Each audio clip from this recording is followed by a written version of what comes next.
So we've talked about these freedoms that children are exercising and practicing and growing in the classroom.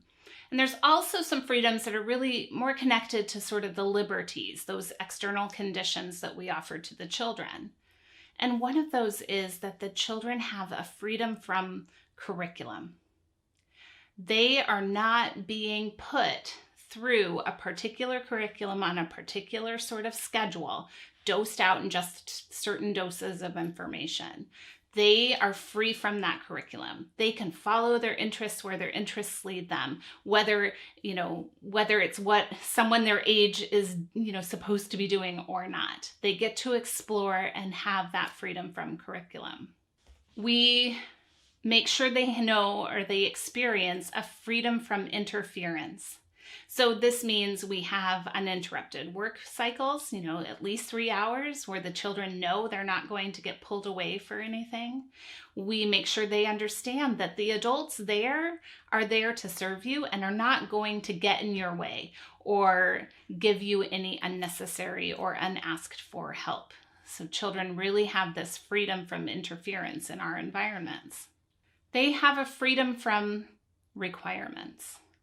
Now, certainly we use the state standards and we'll talk about how we do that, but otherwise we are not requiring any particular work from the children. We're not limiting their work options with, what we think they should do. So children really have a freedom from that sort of external requirement.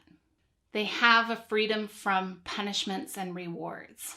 Remember, we have been working with them since Children's House or before in building self-discipline, because that internal motivation and self-control is what's going to serve and guide them best through the rest of their lives. If we put in an external motivator of a reward or a punishment, we have weakened that self-discipline within the children, because it's not being practiced. And the second the punishment and reward goes away, that weak self-discipline can't serve the child.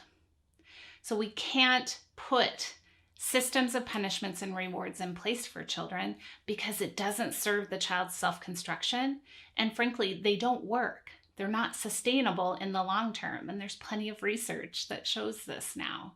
So we are certain to offer our children an environment that is free of punishments and rewards.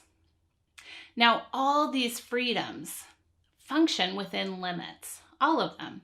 There are natural limits to all the freedoms, and they tend to be, the freedoms or respect of another person or the community as a whole. And this is the sort of tension that exists in the classroom and in our broader society, to be honest. The idea of individual freedoms bounded by the limits of what's respectful of the broader society. I would love to not have to stop at stop signs. I would get to work a lot faster. But that's pretty disrespectful of the rest of the drivers on the road. We live in a society of freedoms and limits. And we want to make sure the children have experience with that in a classroom. Yes, you have the freedom to communicate, but not if it's hateful language or disrespectful language. So we're nurturing the individual freedoms, but not utter complete individual freedom, or that would be chaos.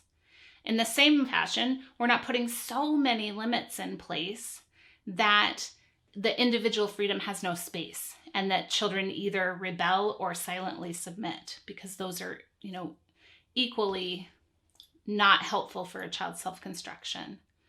So within all these freedoms that we offer, there are natural limits and boundaries. And children in the elementary are going to bump up against or across those boundaries on a regular basis. That's how they learn.